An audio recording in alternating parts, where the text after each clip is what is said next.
Assalamualaikum warahmatullahi wabarakatuh. Di sini saya akan mempresentasikan tentang bab 11 yaitu kompensasi. Ini yang saya pilih dengan teman kelompok saya yang beranggotakan 1. Eka Quratul Aini, 2. Erlin Priscilla Aryani, dan ketiga Erna Ningsih. Definisi kompensasi adalah segala sesuatu yang diterima karyawan sebagai balasan jasa untuk kerja mereka. Dalam suatu organisasi, masalah kompensasi merupakan suatu yang sangat kompleks. Namun paling penting bagi karyawan maupun organisasi itu sendiri. Kompensasi sangat penting bagi karyawan sendiri sebagai individu, karena besarnya kompensasi merupakan pencerminan atau ukuran nilai pekerjaan karyawan itu dan kepuasan kerja karyawan. Apabila kompensasi diberikan secara tepat dan benar, para karyawan akan memperoleh kepuasan kerja, dan akan tetapi, bila kompensasi itu diberikan tidak memadai atau kurang, prestasi kerja, motivasi, dan kepuasan kerja karyawan akan semakin menurun. Selanjutnya yaitu definisi kompensasi menurut para ahli. Yang pertama, menurut Dr. Andes Malayu SP Hasibuan, bahwa kompensasi adalah semua pendapatan yang berbentuk uang, barang langsung atau tidak langsung yang diterima karyawan sebagai imbalan atas jasa yang diberikan perusahaan. Dan yang kedua ada menurut Yani tahun 2012 dalam buku Widodo 2016-155. Kompensasi adalah bentuk pembayaran dalam bentuk manfaat dan insentif untuk memotivasi karyawan agar produktivitas kerja semakin meningkat.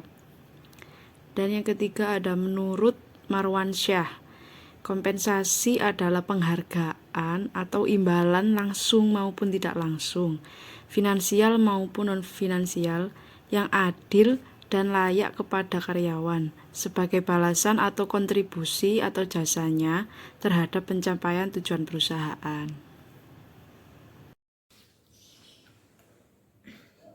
Kompensasi dibagi menjadi dua, yaitu yang pertama kompensasi langsung atau direct compensation yang berupa gaji, upah, dan upah insentif. Yang kedua yaitu kompensasi tidak langsung atau indirect compensation, mencakup pembayaran tidak langsung dalam bentuk tunjangan keuangan seperti asuransi dan liburan yang dibayar perusahaan. Jenis-jenis kompensasi yang pertama yaitu imbalan ekstrinsik yang berupa uang, misalnya gaji, upah, honor, bonus, komisi, dan insentif. Yang kedua yaitu imbalan intrinsik, ada dua. Yang pertama berbentuk benefit atau tunjangan pelengkap, misalnya uang cuti, uang transportasi, asuransi, dan sebagainya. Yang kedua yaitu tidak berupa fisik dan hanya dapat dirasakan kelangsungan pekerjaan, yaitu menjenjang karir yang jelas, kondisi lingkungan kerja, pekerjaan yang menarik, dan lain-lain.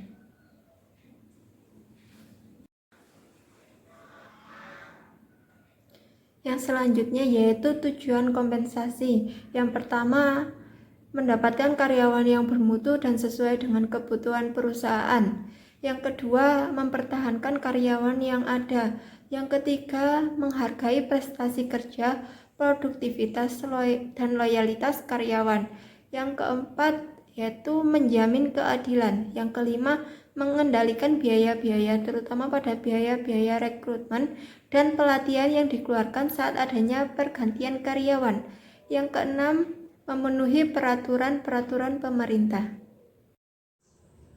Manfaat kompensasi. Pertama, sebagai transaksi ekonomi. Dengan adanya kompensasi kepada karyawan, organisasi atau perusahaan akan memproduksi yang lebih banyak dengan kualitas lebih baik sedangkan karyawan terpenuhi kebutuhannya dengan mendapatkan pendapatan. Kedua, sebagai transaksi psikologi.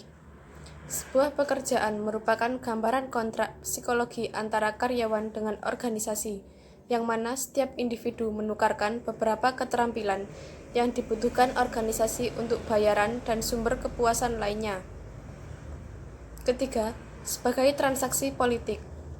Sebagai transaksi politik dikarenakan berkaitan dengan penggunaan kekuatan dan pengaruh. Keempat, sebagai transaksi etika, yang menggambarkan transaksi etis dalam istilah kompensasi yang berkeadilan untuk orang dan pekerjaan. Kelima, sebagai transaksi sosial. Kompensasi sebagai transaksi sosial adalah karena kumpulan orang dan pekerjaan merupakan sesuatu yang penting dalam hubungan antara individu dan organisasi. Asas kompensasi. A. Asas adil. Besarnya kompensasi yang dibayar kepada setiap karyawan harus sesuai dengan prestasi kerja, jenis pekerjaan, resiko pekerjaan, tanggung jawab, jabatan pekerja, dan memenuhi persyaratan internal konsistensi.